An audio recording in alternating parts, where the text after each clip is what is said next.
Quais são as grandes questões que eram perguntadas nos mitos? A criação do mundo. A ciência moderna volta então a tentar entender como que o mundo surgiu.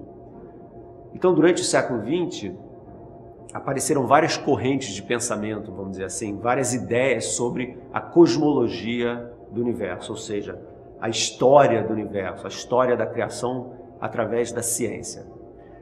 Mas a ciência tem um compromisso muito diferente com a verdade do que o mito, porque afinal de contas, a diferença entre o mito e a filosofia também, de uma certa forma, e a ciência, é que a ciência precisa de observações. A ciência tem um compromisso com medidas, com experimentos. Então não adianta você ficar elucubrando muito sobre como é o universo. Eventualmente você tem que testar a sua ideia e ver se está certa ou está errada. Mas o que ocorreu que é interessante é o seguinte, é que essas medidas sobre a estrutura do universo, as distâncias cósmicas, são muito complexas. Então, durante mais ou menos os primeiros 60 anos do século XX, a gente não tinha muita informação sobre o universo. E quando a gente não tem muita informação, a gente pode criar hipóteses. Então, a cosmologia da primeira metade do século XX criou histórias, usando matemática, usando a teoria da relatividade do Einstein, que é essencialmente a geometria do espaço. Então, essa ideia da geometria representando o espaço continua presente. E esses modelos, por incrível que pareça, tinham essencialmente ideias muito semelhantes aos mitos de criação das culturas pré-científicas. Por exemplo, alguns mitos de criação diziam que o mundo teve um momento inicial, ou seja, surgiu porque algum deus ou deuses fizeram esse universo. Tá? Outros mitos diziam que não, que o universo nunca foi criado, que ele simplesmente existiu para sempre, um universo eterno. Então você vê uma diferença entre os dois, né? Um que tem um começo feito a gente, né? Um princípio, um meio e um fim, e outros que não tem tempo. O tempo é uma coisa que é não importante, vamos dizer assim. Ele é um tempo que passa só localmente na história das pessoas, mas não o cosmo inteiro como tendo uma história. Essa é a diferenciação entre as duas coisas. Então você vai ver, e tem um outro que também é interessante, que é um mito hindu, que fala da dança do deus Shiva, que o Deus cria e destrói o universo como se fosse uma coreografia de criação e destruição. Daí o nome do meu livro, A Dança do Universo, vem inspirada justamente dessa ideia, entendeu? Da criação e destruição do mundo do deus Shiva. E não é que as cosmologias do século XX redescobrem ou criam o mesmo tipo de história matematicamente?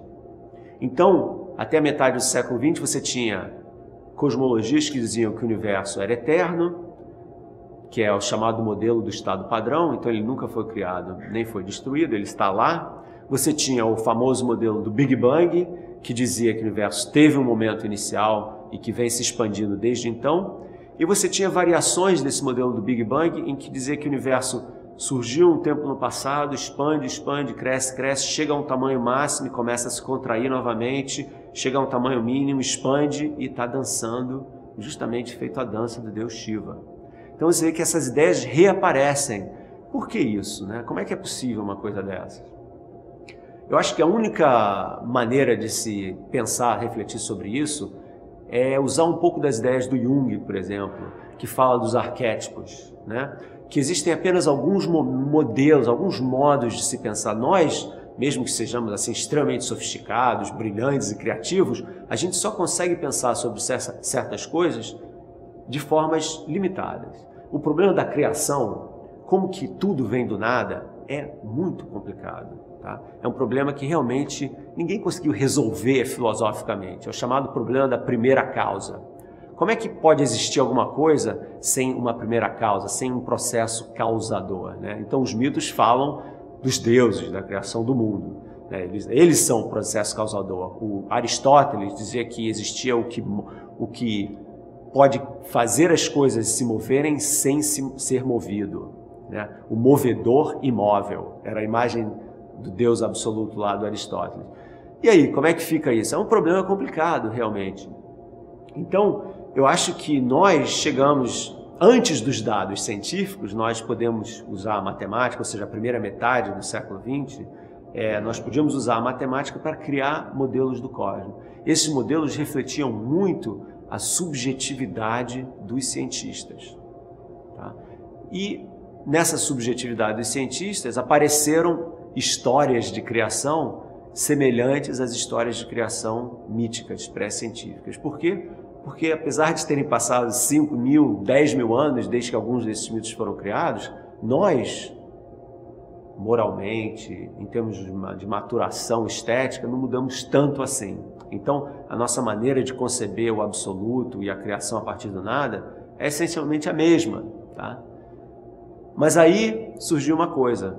Em torno de 1960, 70, 80, começaram a surgir dados experimentais, observações cada vez mais sofisticadas sobre o universo, sobre a taxa de expansão do universo, sobre quanta matéria existe no universo, sobre a estrutura das galáxias e como elas interagem entre si. E a partir desses dados, hoje, no século XXI, a gente pode eliminar todos os modelos que explicavam a criação do universo em termos de cosmologia, e a gente ficou com um só. Então, hoje a gente pode afirmar que o universo surgiu realmente a um momento no passado. A data de aniversário é 14 bilhões de anos, o nosso universo tem 14 bilhões de anos. Só para comparar, a Terra tem em torno de 4,5 bilhões de anos. Então o universo é mais ou menos 3 vezes mais velho que a Terra. Ele vem se expandindo desde então e vai continuar a se expandir, em princípio, para sempre. Então essa é a nossa história de criação a partir da metodologia da ciência moderna.